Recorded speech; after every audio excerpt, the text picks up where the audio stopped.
Welcome, ladies and gents. Chris Andre here. You can find me at BetBoxing on Twitter, or of course you can subscribe to the channel. Let's talk boxing. Let's talk about the masterclass that Devin Haney just put on to become the undisputed lightweight champion of the world. We'll also talk about how poor George Kambosos was and the adjustments he failed to make, because it was a masterclass from Devin Haney, but Kambosos was very disappointing. First and foremost, in the preview, we spoke about the fact that if Devin Haney was to not win this fight, Kambosos would have to be able to bypass that jab and figure out that puzzle early on to be able to get inside in that pocket consistently. And that if he was able to get inside consistently, he could have a lot of success, and he was better in the pocket and he could outwork Devin Haney and cause him a lot of problems. But if he stayed at range and wasn't able to close the gap, then you would essentially see Devin Haney win the fight. And that if he was something like 4-1 down after 5 rounds, he would not be able to close the gap. Well, he was about 4-1 down after 5 rounds, and he wasn't able to close that gap consistently. And one of the reasons was that Devin Haney made a brilliant adjustment that we didn't speak about in the preview. In the preview, I spoke about the fact that if Kambosos was going to be inside the pocket and they were going to be exchanging with each other, the head movement of Kambosos inside the pocket and the variation of his shots is excellent, and that Devin Haney likes to come low, and when he does come low, that level change, Kambosos is very accurate with that level change.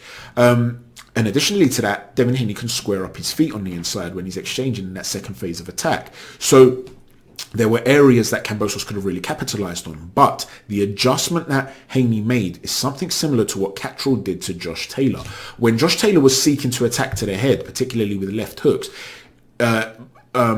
Cattrall would come in low, but he wouldn't just come low and change that level and then look to move away or just come low. He would come low and then force himself into with his shoulder. So he'd time it very well so that he comes low and then thrusts forward and smothers Josh Taylor. So that as Josh Taylor throws a hook, he's falling over Cattrall and he's leaning over Cattrall. And this is what Devin Haney did to Kambosos. Now, the holding was quite excessive early on.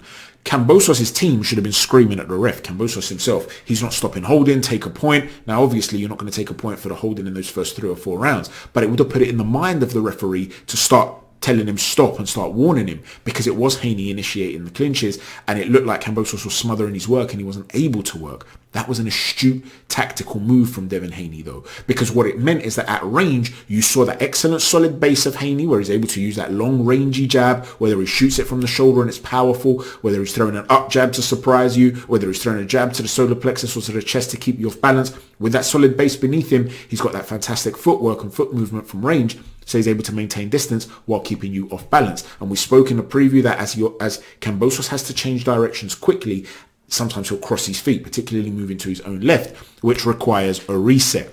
Devin Haney was doing those things masterfully, and it was Kambosos that was unable to adjust. One of the adjustments he needed to make is that every time Devin Haney would look to come in low and make that adjustment, that thrust and move forward to smother, you needed to take half a step back and launch that right uppercut down the pipe. That's one of Kambosos' best shots, and he wasn't really throwing it, certainly not until later on in the fight. Initially, he was going for a left hook, so Haney would come in low and he'd throw that left hook and it would always whiz above Devin Haney's head.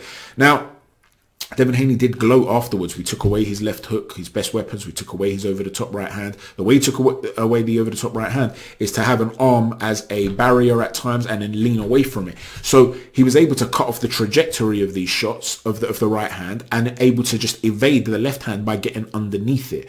And Kambosos, like I said, was desperate to land something big, so he's launching these big shots and then looking to set his feet and throw these combinations, and he was being smothered. He had to be able, when Haney was going to initiate that thrust, to throw that uppercut down the pipe to stop him from being able to change levels. And then if he's a sitting duck and you're able to fight inside the pocket, that's when Kambosos can really bring his A game to the fore. He wasn't allowed to do that though, and he didn't make the adjustment himself. Once it became clear that he was unable to do that, what he should have done is reverted away from being a counterpuncher, because he's a very sneaky and competent counterpuncher. Revert away from that. Fight against what is your natural style by being more of a traditional pressure fighter.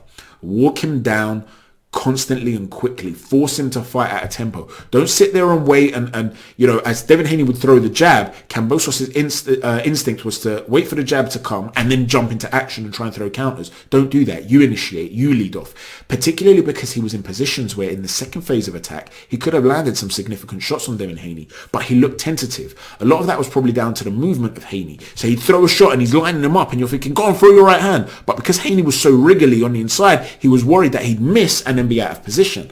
He needed to let go of those hands on that second phase of attack. He needed to do it more often. Yes, he might make you look silly in your first phase of attack, but it's that second phase where you're going to have some success. He didn't do that. He didn't fight in that way. He stuck to what his nature is, which is being a clever counter-punching pressure fighter. But the problem that he had is that when you've got somebody that can take away your weapons, if you are insistent on fighting your particular style, you're stuck in your plan. So let's say when Vladimir Klitschko, for instance, fought Tyson Fury, Klitschko was very much about distance control and punching from range.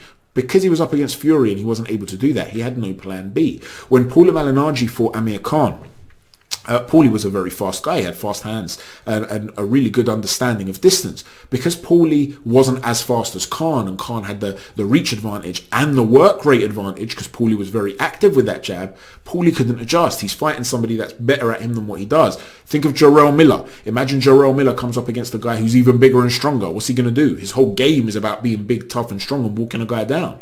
So if he's up against a guy who's bigger and stronger than him and walking him down, all of a sudden, what does he do? Well, Kambosos is very versatile. That is one of his great weapons. And yet he looked one-dimensional today. He didn't adjust to say, you know what, I'm going to shoot that right uppercut to stop the level change. And if that doesn't work, I'm just going to start going hell for leather without letting him smother me. I'm going to use head control. I know what he's going to do. I know he's going to come in low. Look at what Canelo did against Caleb Plant. Literally put your forearm across the side of his face every time he comes down. Hold him down and then follow up with that right hand. Punch down with that right hand on the back of the ear. What's the referee going to say? He's going to warn you about punching in the back of the head. He's not warning him for holding. Turn it into a dirty fight, right? He didn't do that, Kambosos. He was almost content for the fight to be a clean boxing match at range where he was losing the fight. Then when he tried to get close, he was almost not content with being smothered because Devin Haney's a bigger man and perhaps he's physically stronger. So I can't say he was content with being smothered, but there was no adjustment to make Devin Haney uncomfortable. You know, that's the point I'm making here. Yeah, you might have to eat a shot to get your own shot off, but he had to make that adjustment. He had to increase the pressure. He had to do the sort of thing that Josh Taylor did, right? Like I said, Cattrall against Taylor is a similar sort of thing that Haney was doing today to Kambosos. But Josh Taylor started to up the pressure and up the tempo. And although I felt Josh Taylor lost the fight, Kambosos didn't really make that same sort of adjustment. He did to an extent. I mean, he did win the 10th, like I said. Maybe he won the 12th as well with Haney taking that round off, but he wasn't consistent enough. There had to be an element where he's really going for it, trying to take this guy out. If you miss with your big power shots, follow up with that second phase of attack. Go hell for leather. If he does those sorts of adjustments in the second fight, in a rematch, he would have much more of a chance. Because if he's going to put Devin Haney into a position where he can't just box him, George Kambosos does have punching power to an extent. He's not a banger. Like I said in the preview, it's overstated his power, and the lack of power of Devin Haney is also overstated. But he's got enough pop to be able to change the course of a fight against a guy like Devin Haney, who, when he felt a couple of those shots today, he felt them, right? He was affected by them. I'm still not convinced by Devin Haney's whiskers. So the rematch, in my opinion, would be a lot better, a lot closer if Kambosos makes the right adjustments. I know a lot of people are saying they don't want to see the rematch. This fight was so one-sided, so I understand. This was a 10-2, 9-3 type of fight for me. It was a fantastic performance from Devin Haney, the best of his career. He added a new wrinkle, the ability, in my opinion, to be able to smother at the right time.